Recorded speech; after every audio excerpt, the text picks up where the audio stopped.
सौभाग्य कोहिनूर श्रीमान संजय जैन, श्रीमती ममता जैन परिवार, ग्रेटर कैलाश, दिल्ली। सौभाग्य भक्त श्रीमान विजेंद्र जैन, श्रीमती निर्मल जैन परिवार, गुरुग्राम। सौभाग्य भक्त श्री मनीष गोधा, श्रीमती सपना गोधा, गोधा एस्टेट परिवार, इंदौर। सौभाग्य भक्त श्रीमती कुंती देवी जैन, श्री राजीव जैन, श्रीमती मीनाक्षी जैन, कावेरी जैन, उदय जैन, सिविल लाइंस परिवार, दिल्ली। सौभाग्य भक्त Shri Amit Jain, CA, Shrimati Anshul Jain, Anshika Jain, Anuttar Jain, green park परिवार, दिल्ली।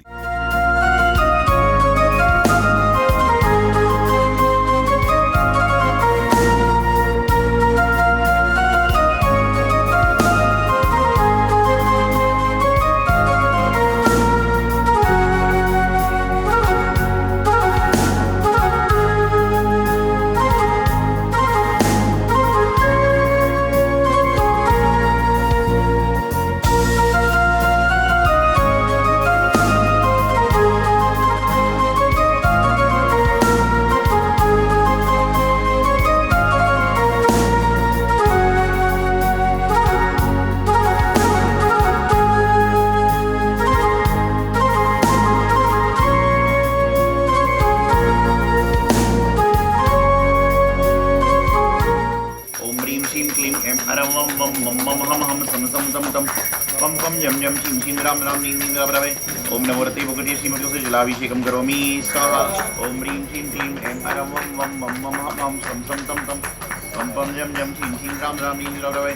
ओम नमो रते भगवते श्रीमती से सर्कराभिषेकम करोमि स्वाहा।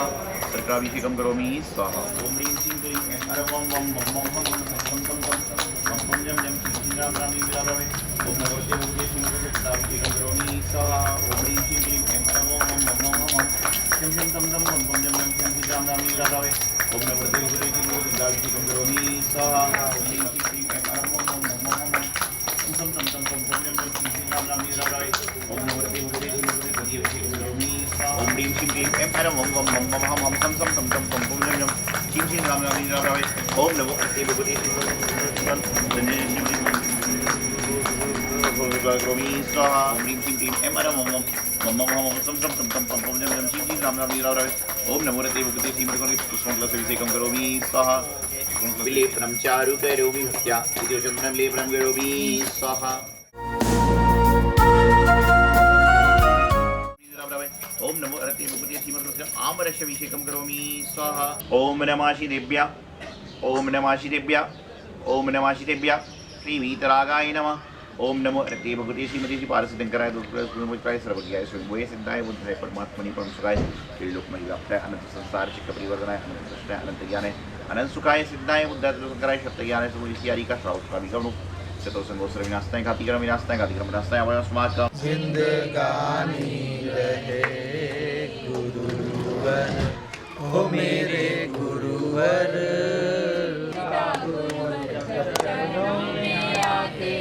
सिद्धांत सागर की गुरु आपके वाले योगी कहलाते हो।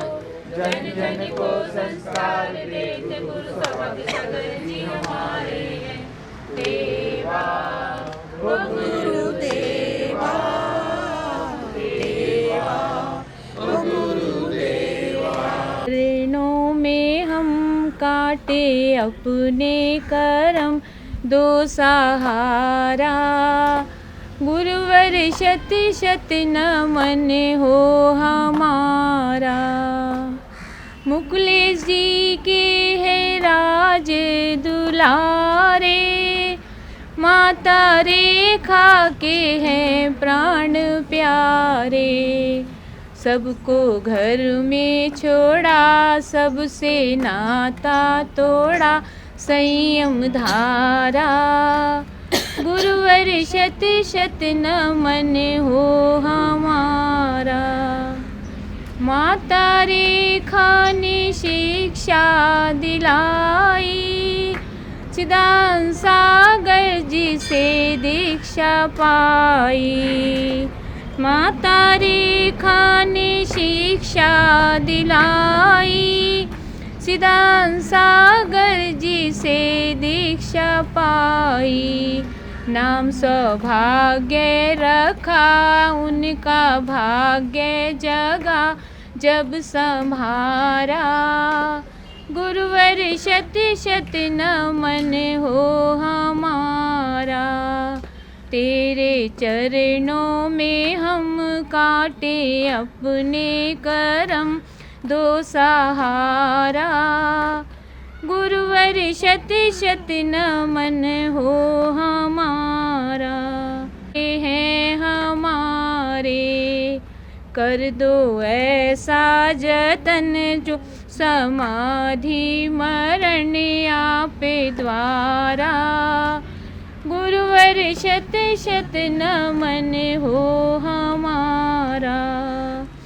जब भी कचनेर में गुरुवर आए, बड़े बाबा के दर्शन है पाए। छोटे बाबा बने भक्त वो हैं बड़े जय जयकारा।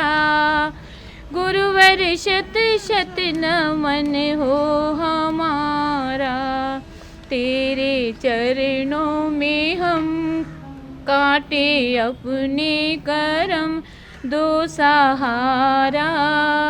गुरुवर शत शत नमन हो हमारा। गुरुवर शत शत नमन हो हमारा। बोले श्री सौभाग्य सागर जी गुरुदेव की जय। महानुभाव, एक शब्द होता है सब्र, समझते हैं सब्र, और कहते हैं जिसके जीवन में सब्र आ जाता है उसके जीवन में सब कुछ आ जाता है। क्यों? क्योंकि जो व्यक्ति सब्र की सवारी कर लेता है उसको अन्यत्र कोई सवारी करने की आवश्यकता नहीं हो सकती। गुरुदेव आचार्य सिद्धांत सागर जी महाराज कहते थे कि क्रोध में इंसान रुक जाए, क्रोध में इंसान रुक जाए और चलने में इंसान संभल कर चले। क्रोध में इंसान रुक जाए और चलने में समझ कर चले, बोलने में तौल कर बोले। क्रोध में इंसान रुक जाए, चलने में इंसान संभल कर चले, बोलने में तौल कर बोले और देखने में अच्छा देखे, उस इंसान को जीवन में कोई समस्या आने वाली नहीं है। आपने विचार किया, जब हम चलते हैं तो यदि हम देखकर चलेंगे तो कभी हमारा एक्सीडेंट नहीं होगा। आप कभी यदि मेडिकल से दवाई लेकर आते हो तो मेडिकल की दवाई लेते हो तो चाहे वो 10 रुपये की हो चाहे 10,000 रुपये की हो, आप सबसे पहले क्या देखते हो? एक्सपायरी डेट तो नहीं निकल गई। तो छोटी सी बात है कि आप मेडिकल की दवाई जो अपने स्वास्थ्य लाभ के लिए खा रहे हो उसको 4 बार पलट पलट के देखते हो कि एक्सपायरी डेट तो नहीं निकल गई, लेकिन मुंह से शब्द निकालते समय, चलते समय, सुनते समय, देखते समय ये क्यों नहीं देखते कि भाई मैं जो बोल रहा हूँ वही भी तो एक्सपायरी डेट तो नहीं हो रहा है। एक्सपायरी डेट से मतलब क्या होता है कि गोली खाने से इंसान मरेगा नहीं, इस गोली की जो है शक्ति थी वह समाप्त हो चुकी, गोली की जो क्षमता थी रोगों से लड़ने की वो समाप्त हो चुकी है। उसी प्रकार से हर इंसान को क्या चाहिए कि सब्र को जीवन में स्थान दे। जो व्यक्ति अपने जीवन में सब्र को स्थान देता है उसके जीवन में कहीं भी कोई समस्याओं का आगमन नहीं होता। चलते समय देख के चलोगे तो कई फायदे होंगे। यदि आप चलते समय देखकर चलोगे तो आपको कई फायदे होंगे। 3 फायदे तो पक्के हैं। कौन कौन से 3 फायदे? इंसान चलते समय देखकर चले तो क्या फायदे होंगे? 3, ठोकर नहीं लगेगी। दूसरा, जीव जंतु बच जाएंगे। और तीसरा काम का है, ठोकर नहीं लगेगी, जीव जंतु बच जाएंगे और किसी का रुपए पैसा पड़ा होगा तो मिल जाएगा, लेकिन चोरी है। लेकिन क्या हो, देख कर चलने से फ़ायदा तो होगा ना, कि कोई चीज़ चल रही है तो देख तो सकते हो। चल कर ठोकर नहीं लगेगी, जीव हिंसा से बच जाओगे, आदि आदि हो जाएगा, तो देख कर चलते समय चलें। लेकिन हम लोग चलते अब कैसे देखते हैं? आदमी चला रहा है गाड़ी, लेकिन बाजू में दुकान पर दिख रहा है कितनी बढ़िया दुकान है, सामने वाले के दिख रहा है, उस दिख रहा है। आप जब गाड़ी में चलाते हो तो ट्रक के पीछे क्या लिखा रहता है? बुरी नज़र वाले तेरा मुँह और जलो मत बराबरी करो।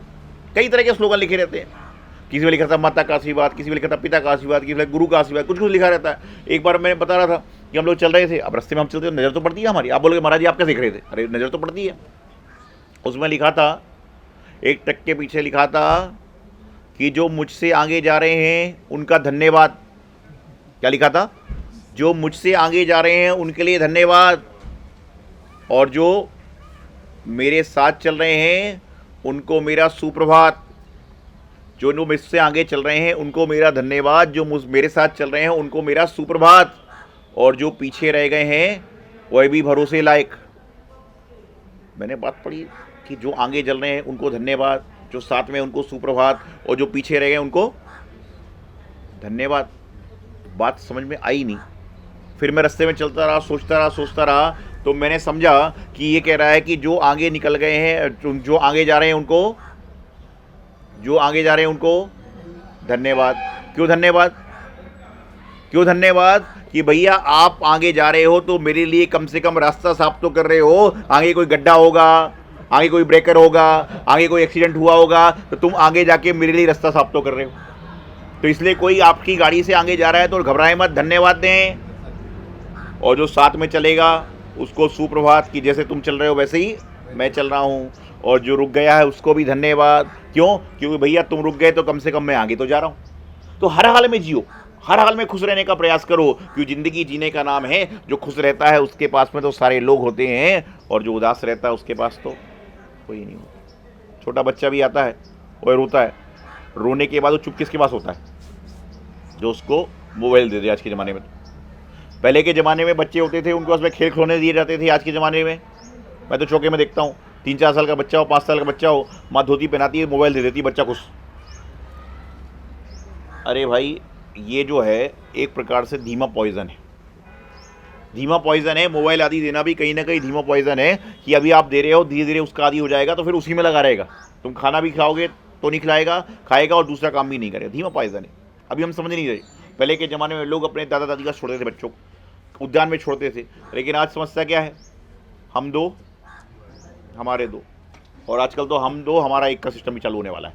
तो कहाँ दादा कहाँ दादी? एक बार एक व्यक्ति मुझसे बोला कि बोले महाराज जी बिल्ली को क्या कहा जाता है? बिल्ली को क्या कहते हैं? बिल्ली मौसी कहा जाता था पहले, बिल्ली मौसी, और चंदा को मामा। तो मेरे से एक आदमी पूछा, बोले महाराज जी ये बात बताइए कि बिल्ली को मौसी कहते हैं, चंदा को मामा कहते हैं, ये बात कहाँ तक सत्य है? तो मैंने कहा यार ये बात तो बचपन से मैं भी सुन रहा हूँ कि बिल्ली को मौसी और चंदा को मामा। आपने भी सुनी होगी बचपन में, लेकिन बोले ये बात क्यों कहते हैं लोग? बिल्ली तो कोई जानवर है, चंदा तो निर्जीव, मतलब दोनों अलग अलग अपना काम कर रहे हैं, बोले क्यों कहते हैं? तो मैंने कहा बिल्ली को मौसी कहने की परंपरा 100 साल पहले से चल रही है। वह इसलिए चल रही थी क्योंकि आज वह फलीभूत हो रही है। 100 साल पहले से परंपरा चल रही है, लेकिन आज फलीभूत हो रही है। बोले कैसे महाराज जी? मैंने कहा जब संतान ही एक है तो मामा कहाँ से होगा और मौसी कहाँ से होगी? तो बिल्ली को मौसी और चंद्रमा को तो मामा बोलना पड़ेगा जब संतान ही एक है। जब घर में भाई बहन 2-4 नहीं होंगे तो मामा मौसी कहाँ से आएंगे? चाचा ताऊ कहाँ से आएगा? जब एक ही आदमी होगा तो काय का मामा, काय की मौसी, काय का ताऊ, काय की ताई, तो बिल्ली को मौसी और चंदा को मामा कहना ही पड़ेगा ना। इसलिए लोगों ने, मालूम है, जानकार लोगों ने पहले ही लिख दिया, पहले ही लोगों ने लिख दिया। पहले हमारे भारत देश में कहा जाता था कि यहाँ पर भारत देश सोने की चिड़िया है, यहाँ पर हर चीज़ फ्री है। लेकिन मैं जब दिल्ली गया था ग्रस्त अवस्था में 1995 में, वहाँ पर एक पानी गिलास मिलता था 25 पैसे गिलास, और जब साधु बनने के बाद 10 साल वहाँ चतुर्मास किए तो मैंने देखा वहाँ पे मिल रहा पानी 10 रुपये गिलास।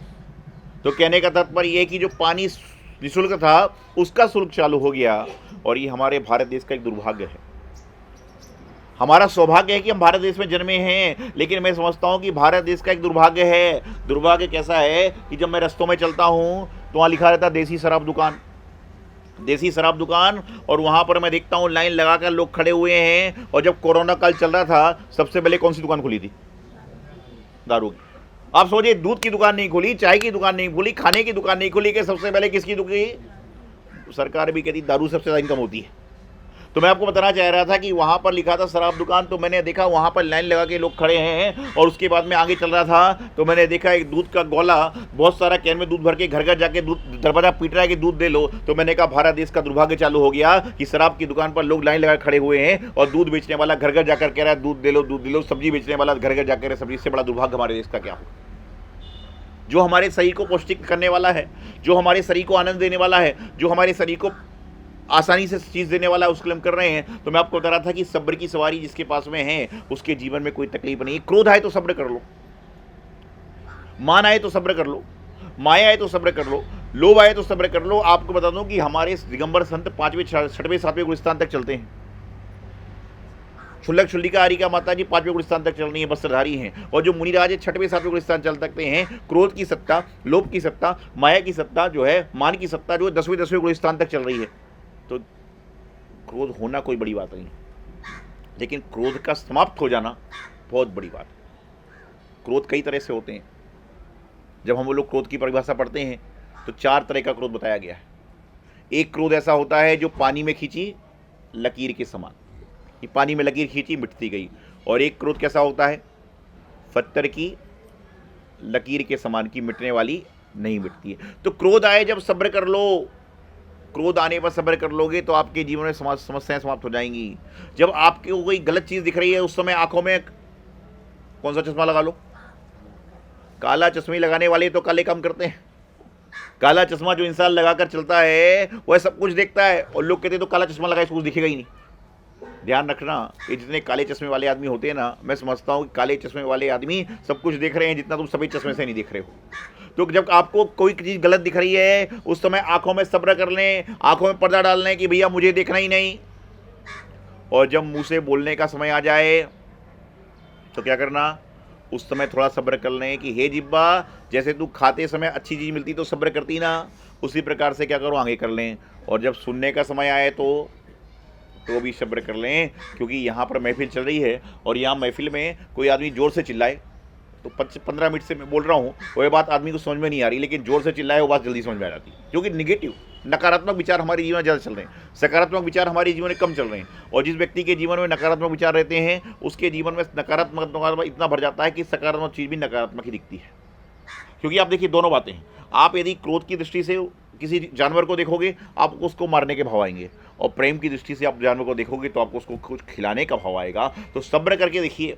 और मैं हमेशा कहता हूँ जिस व्यक्ति ने सब्र की सवारी कर ली उसको दुनिया में कोई भी सवारी करने की आवश्यकता नहीं है। लेकिन आज का इंसान फरारी की सवारी करना चाह रहा है, आज का इंसान दूसरी सवारी करने में लगा हुआ है, लेकिन जो सब्र की सवारी है उसको छोड़ता जा रहा है। और जो व्यक्ति एक बार सब्र की सवारी कर लेता है उसके जीवन में बेसब्री आती ही नहीं। हालांकि क्रोध मुझे भी आता है, क्रोध आपको भी आता है, क्रोध पैदा हुए बच्चे को भी आता है। क्रोध आना कोई बड़ी बात नहीं है, लेकिन क्रोध का समाप्त होना बहुत बड़ी बात है। सौभाग्य कोहिनूर श्रीमान संजय जैन, श्रीमती ममता जैन परिवार, ग्रेटर कैलाश दिल्ली। सौभाग्य भक्त श्रीमान विजेंद्र जैन, श्रीमती निर्मल जैन परिवार, गुरुग्राम। सौभाग्य भक्त श्री मनीष गोधा, श्रीमती सपना गोधा, गोधा एस्टेट परिवार, इंदौर। सौभाग्य भक्त श्रीमती कुंती देवी जैन, श्री राजीव जैन, श्रीमती मीनाक्षी जैन, कावेरी जैन, उदय जैन, सिविल लाइंस परिवार, दिल्ली। सौभाग्य भक्त Shri Amit Jain, CA, Shrimati Anshul Jain, Anshika Jain, Anuttar Jain, green park परिवार, दिल्ली।